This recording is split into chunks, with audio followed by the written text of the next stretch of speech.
Time for some more bonus work, and we're going to work on connecting the top and the bottom.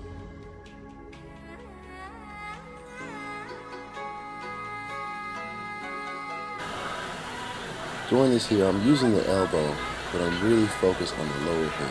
So as I move in, that hip guides that body into it. I'm doing this relaxed. You want to think about really firing from that hip and pointing your body all in the same direction. So use the hip to turn and rotate as you go in, and turn the other direction as you go out. Now we're doing this here, just controlling the space. So I step in, this is much like the stationary step, turning and driving. I can use the outside power or the inside power, meaning I'm either turning inward or outward, but it's not my hands. Get into that groove, just letting that hip keep the space and distance as you release the power into the target.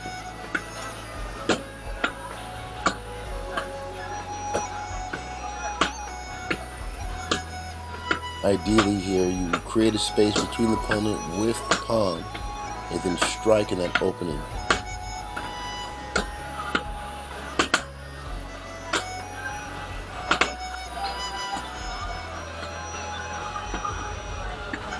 Doing the same thing here. Sometimes I double up, but basically I'm moving around the bag here as I get ready to practice this propeller elbow, which means using that hip to throw multiple elbows in a straight line.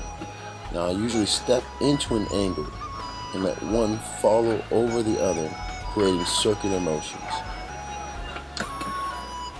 These elbows can be blocks and attacks, so don't think about them as only attacking.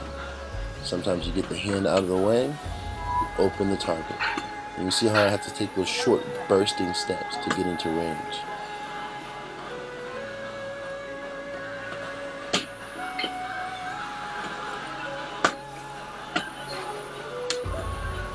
If your feet aren't moving while your hands are doing these motions, you're not really doing the motions. So keep those feet pepper stepping, burst stepping, penguin stepping, whatever one you. Now I'm just going to practice, and this is a review really, but I'm practicing using it in a practical way, using that elbow as I turn. So I walk away and turn right into it. And you'll see as I'm doing that, my other hand is controlling the space. So I'm basically wandering around and striking the first opening as I turn into the opponent. Keep the shoulder down so that you have the power of the turn.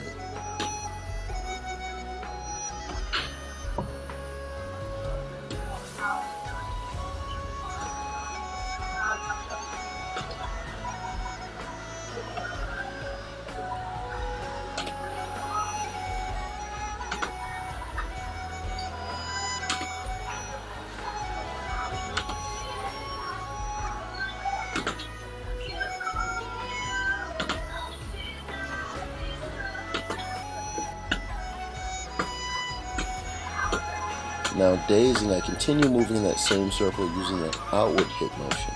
And every step I do stings the opponent. This is really good practice to help you figure out how to maintain your circle and control the flow of the flow. As you get comfortable, you'll see I'll start combinating and putting in the other movements.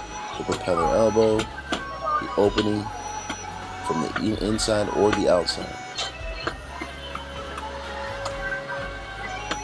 Never stop circling as you're striking. So now this is a combination of the two. I surround my opponent going to the other side and then use that propeller elbow.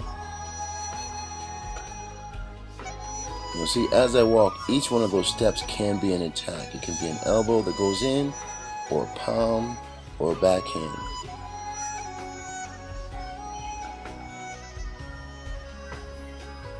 Bagua is a defensive art in nature, but it's very important to understand that you should be able to use easily dominating offense.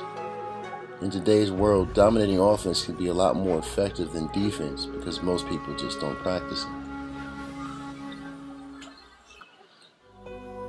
And here's the battering ram. Basically, as I turn, I leap through. You don't want to leap upward, but through that target with everything you have. Basically, this is kind of turning away, walking away, and you turn it back into the opponent with a knockout strike.